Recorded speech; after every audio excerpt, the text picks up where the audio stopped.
कहानी की शुरुआत होती है धरती से बहुत दूर किसी गैलेक्सी में मौजूद एक प्लैनेट से, जिसका नाम था चिटॉन। चिटॉन में स्कोर्बा नाम के एक खतरनाक एलियन का कब्जा था। इसी प्लैनेट पर जान नाम का एक साइंटिस्ट था जिसने कई सालों के एक्सपेरिमेंट के बाद एक बच्चा बनाया जो आगे चलकर चिटॉन को स्कोर्बा के आतंक से बचा सके। मगर जल्द ही स्कोर्बा को इसकी भनक लग गई और वो बच्चे को मारने के लिए उसकी लैब की तरफ बढ़ रहा था। तभी जान ने बच्चे को एक छोटी सी स्पेसशिप में रखकर धरती पर यूएसए में भेज दिया। कुछ ही पलों में स्कोर्बा अपनी बेटी अगाटा के साथ वहां आ पहुंचा। अगाटा ने जान का दिमाग पढ़कर स्कोर्बा को सब कुछ बता दिया। तब स्कोर्बा ने अगाटा को उस बच्चे के पीछे जाकर उसे पकड़कर लाने का मिशन दिया। अगाटा अपनी स्पेसशिप लेकर निकल पड़ी, पर उधर उस बच्चे की स्पेसशिप धरती की किसी सैटेलाइट से टकरा गई और वो सीधा स्पेन के किसी खेत में जा गिरा। तभी एक आदमी और उसकी पत्नी ने उस बच्चे को देखा और उसकी मूंछ देखकर वो हैरान रह गए। खैर फिर भी उन्होंने बच्चे को गोद ले लिया और उसका नाम हुआन लोपेज रखा। साथ ही उन्होंने हुआन की स्पेसशिप भी अपनी गैराज में छुपा ली। कुछ ही समय में उन्हें एहसास हो गया कि हुआन कोई आम बच्चा नहीं है।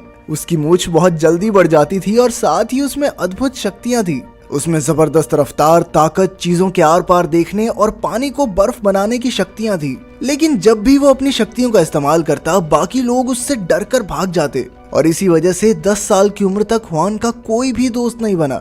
उसके माँ बाप ने उसे समझाया कि यहाँ के लोगों के साथ घुलने मिलने के लिए उसे उन्हीं की तरह एक आम इंसान होने का नाटक करना होगा। इसी तरह 20 साल बीत गए और अब हुआन बड़े शहर में एक आम इंसान बनकर अकेला रह रहा था। एक दिन उसके दोस्त जेमी ने उसे फोन करके उठाया और पूछा कि वो अब तक काम पर क्यों नहीं पहुंचा। हुआन ने कहा कि वो तो ऑफिस पहुंच चुका है और फिर वो अपनी तेज रफ्तार से फटाफट तैयार होकर 2 मिनट के अंदर ऑफिस पहुंच गया। खैर फिर जेमी ने हुआन को बताया कि आज एक नई लड़की ऑफिस आने वाली है और जेमी उसे पसंद करने लगा था। जेमी ने कहा कि वो उसके लिए वेलकम पार्टी रखना चाहता है, पर हुआन इससे इनकार करके ब्रेकफास्ट करने चला गया। तभी घंटी बजी और हुआन ने दरवाजे के आर पार देखा कि ये नई लड़की लुइसा थी जो यूनिवर्सिटी में हुआन की दोस्त हुआ करती थी। हुआन ने खुशी खुशी दरवाजा खोलकर उसका स्वागत किया और उसे शाम को होने वाली वेलकम पार्टी के बारे में बताया। काम के बाद शाम को लुइसा, हुआन, जेमी और 2 वर्कर्स पार्टी के लिए रुक गए। जब लुइसा बाथरूम गई तो हुआन ने अपनी सुनने की जबरदस्त शक्ति का इस्तेमाल किया,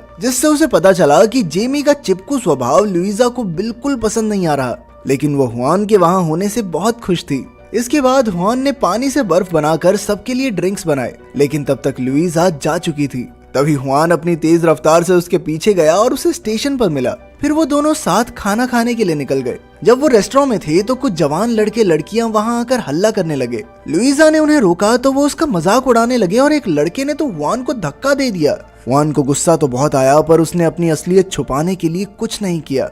बाद में हुआन घर जाने के लिए ट्रेन का इंतजार कर रहा था और सोच रहा था कि क्या सच में अपनी असलियत छुपाना सही है। तभी एक ट्रेन जबरदस्त रफ्तार में उनके सामने से गुजरी। ये ट्रेन काबू से बाहर हो चुकी थी और तब हुआन हिम्मत करके ट्रैक्स पर कूद गया। वो अपनी सुपर स्पीड के जरिए ट्रेन से पहले ही अगले स्टेशन पर पहुंच गया, पर जब उसने ट्रेन को रोकने की कोशिश की तो उसकी शक्तियां कम पड़ गई और वो ट्रेन के साथ ही खिंचा चला गया। आखिरकार हुआन सुपर स्पीड से आखिरी स्टेशन पर पहुंचा और इमरजेंसी पट्टी से एक फाटक बनाया जो ट्रेन को रोकने में कामयाब रहा और एक बहुत बड़ी दुर्घटना होते होते रह गई। उस वक्त सब लोग हुआन को देखने लगे, पर हुआन किसी की टोपी चुराकर तुरंत वहां से भाग निकला। अगली सुबह एक इंसान के ट्रेन रोकने की खबर सारे टीवी चैनल्स पर आ गई और ये खबर यूएसए में मौजूद अगाटा तक भी पहुंच गई थी। अगाटा बड़ी हो चुकी थी और वो चिट नाम की एक इलेक्ट्रॉनिक्स कंपनी की मालकिन थी। वो अब भी हुआन की तलाश कर रही थी और आज एक बहुत बड़ा सुराग उसके हाथ लगा था, इसलिए उसने अपने रोबोट्स की फौज के साथ स्पेन जाने का फैसला किया। उधर ऑफिस में हुआन ने लुइसा के साथ फिर से बाहर जाने का प्लान बनाया। तभी जेमी ने उसे आकर बताया कि अगाटा यूएसए से स्पेन में उस सुपर हीरो से मिलने आ रही है। उधर अगाटा ने अपने पिता को बताया कि वो जल्द ही जान के बेटे तक पहुंचने वाली है और उसकी कंपनी की टेक्नोलॉजी दुनिया के हर एक कोने तक फैल चुकी है। मगर स्कोर्बा को अगाटा पर यकीन नहीं था, क्योंकि उसने इस मिशन पर पहले ही इतने साल लगा दिए थे। इधर हुआन बस में लुइसा से मिलने जा रहा था कि अचानक उसके सर में खतरनाक तेज दर्द हुआ। असल में ये अगाटा थी जो उसके दिमाग में सिग्नल भेजकर उसे चिट कंपनी की बिल्डिंग में बुला रही थी। हुआन खुद को रोक न सका और उस बिल्डिंग में आ पहुंचा जहां उसे अगाटा के साथ डिनर के लिए ले जाया गया। अगाटा ने हुआन से कहा कि वो भी उसकी तरह एक एलियन है और वो हुआन को अपने प्लेनेट पर वापस ले जाना चाहती है। हुआन को उस पर बिल्कुल यकीन नहीं था और वो बाहर जाने लगा, पर तभी अगाटा ने उसका दिमाग पढ़कर पता लगाया कि हुआन लुइसा को पसंद करता है। फिर उसने हुआन को रोकने के लिए अपने रोबोट्स की फौज भेजी। हुआन को लड़ना वड़ना ज्यादा नहीं आता था, मगर इन रोबोट्स को मजा चखाना उसके बाएं हाथ का खेल था। लेकिन एक के बाद एक रोबोट्स आते ही जा रहे थे और वो झुंड बनाकर हुआन के ऊपर चढ़ गए। तब हुआन नीचे से निकल आया और वो एलिवेटर से बाहर चला गया। इधर अगाटा ने देखा कि हुआन अपनी जैकेट यहीं भूल गया था। उसमें अगाटा को लुइसा का बिजनेस प्लान मिला, जहां से उसने अपने अगले प्लान की तैयारी शुरू कर दी। उसकी कंपनी चिट की टेक्नोलॉजी हर जगह मौजूद थी, इसलिए उसने बड़ी आसानी से हुआन के ऑफिस में सफाई वाली मशीन को हैक करके लुइसा के कप से उसका डीएनए सैंपल ले लिया। फिर इस मशीन ने खुद को कंप्यूटर से कनेक्ट करके अगाटा को ये जानकारी भेजनी शुरू की। पर तभी जेमी की नजर उस पर पड़ गई। उसने देखा कि जानकारी कहीं और भेजी जा रही है, तो उसने मशीन उठाने की कोशिश की, पर उसे जबरदस्त बिजली का झटका लगा। फिर उस मशीन के मक्खी जैसे पैर निकल आए और वो जेमी के पीछे पड़ गई। तभी जेमी ने कोट रैक उठाया और बाकी 2 वर्कर्स की मदद से उस मशीन को मार मार कर तोड़ डाला। मगर तब तक काफी देर हो चुकी थी, क्योंकि डीएनए सैंपल अगाटा तक पहुंच चुका था। अब जेमी ने लुइसा को फोन करके सावधान करने की कोशिश की, मगर उसने फोन ही नहीं उठाया। उधर हुआन भी लुइसा को ढूंढते हुए उसके घर आ पहुंचा। उसने देखा कि लुइसा नशे में धुत थी और वो चाहती थी कि हुआन आज की रात उसके साथ बिताए। हुआन ने कहा कि वो नशे की हालत में उसका गलत फायदा नहीं उठा सकता, पर जब लुइसा ने उसे डरपोक कहा तो हुआन उसे चूम कर वहां से चला आया। तभी ये सब जेमी ने देख लिया, जो लुइसा को सावधान करने आया था। उसे हुआन पर बहुत गुस्सा आया और फिर अगाटा ने वहां आकर जेमी का दिमाग पढ़ लिया। अब उसने जेमी को मोहरा बनाकर अपने प्लान को अंजाम देने का फैसला किया। उसने लुइसा के डीएनए की मदद से लुइसा जैसा दिखने वाला रोबोट बनाया था। फिर उसने जेमी से कहा कि अगर वो अगाटा की मदद करेगा तो वो उसे असली लुइसा तक पहुंचा देगी। खैर अगली सुबह हुआन ने अपने माँ बाप के घर जाकर उनसे अपनी सच्चाई के बारे में पूछा। आखिरकार उन्होंने हुआन को बता ही दिया कि वो सच में एक एलियन है, और फिर उन्होंने हुआन को उसकी स्पेसशिप भी दिखाई।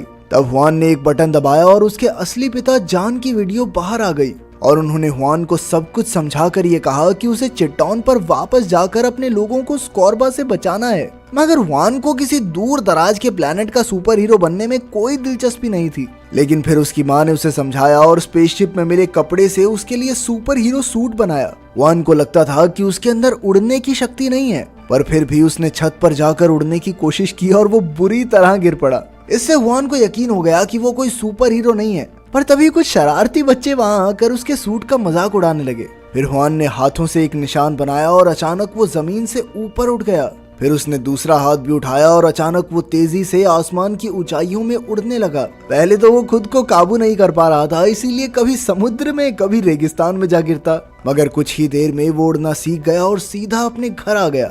फिर उसने ऊपर से आम कपड़े पहने और तभी लुइसा रोबोट उसके घर आ गई। हुआन को कुछ तो गड़बड़ लगी, इसीलिए वो उसे अपने कमरे में ले गया। हुआन ने अपनी असलियत बताई तो लुइसा ने अगाटा के कहने पर हुआन को अपने प्लेनेट पर वापस जाने को कहा, मगर हुआन उसे छोड़कर कहीं नहीं जाना चाहता था।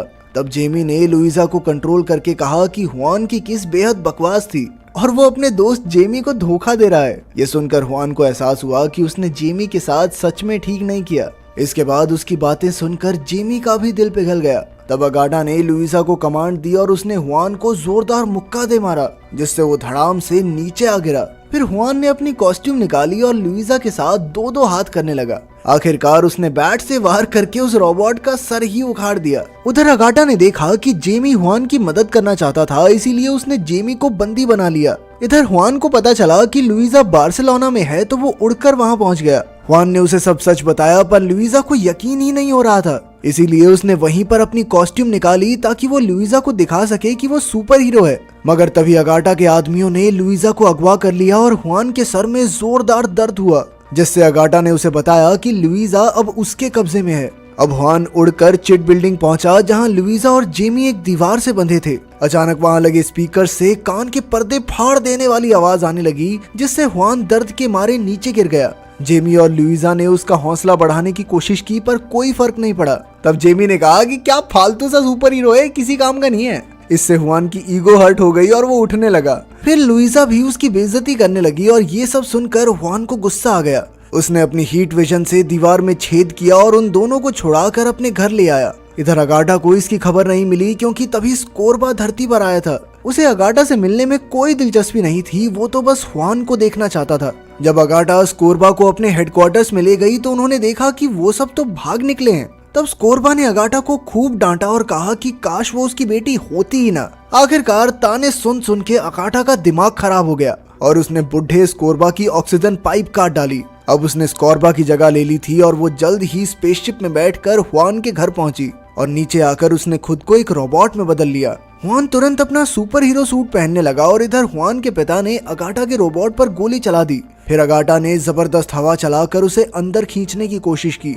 हुआन उसे बचाने आया पर रोबोट ने उसे खींच ही लिया। फिर अगाटा ने हुआन को उठाकर इतनी दूर फेंका कि वो बार्सिलोना के मैच में जा गिरा। जल्द ही हुआन उड़कर वापस आया पर तब तक अगाटा ने उसकी माँ को भी खींच लिया था और फिर वो हुआन को पटक कर उसे रौंदने लगी। फिर उसने आरी निकाली और वो हुआन को काटने ही वाली थी कि तभी जेमी उसका ध्यान भटकाने लगा। अगाटा ने उसे भी खींच लिया तो अंत में लुइजा ट्रक लेकर आई और हुआन को आवाज देने लगी। हुआन उठ खड़ा हुआ और फिर उसने रोबोट को मुक्का मारकर कहा कि उसका नाम सुपर लोपेज है। फिर उसने कांच को बर्फ में बदला और उसे धक्का देकर पूल में गिरा दिया। आखिरकार हुआन के माँ बाप जेमी और अगाटा रोबोट से बाहर निकल आए। तब हुआन ने अगाटा और एक नकली सुपर हीरो को चिटॉन पर भेज दिया और वहाँ सबको पता चला कि स्कोर्बा मारा गया है, तो उन्होंने उसे ही असली हुआन मान लिया। वहीं धरती पर हुआन यहाँ का सबसे बड़ा सुपर हीरो बन गया था। उसने लुइजा से शादी भी कर ली और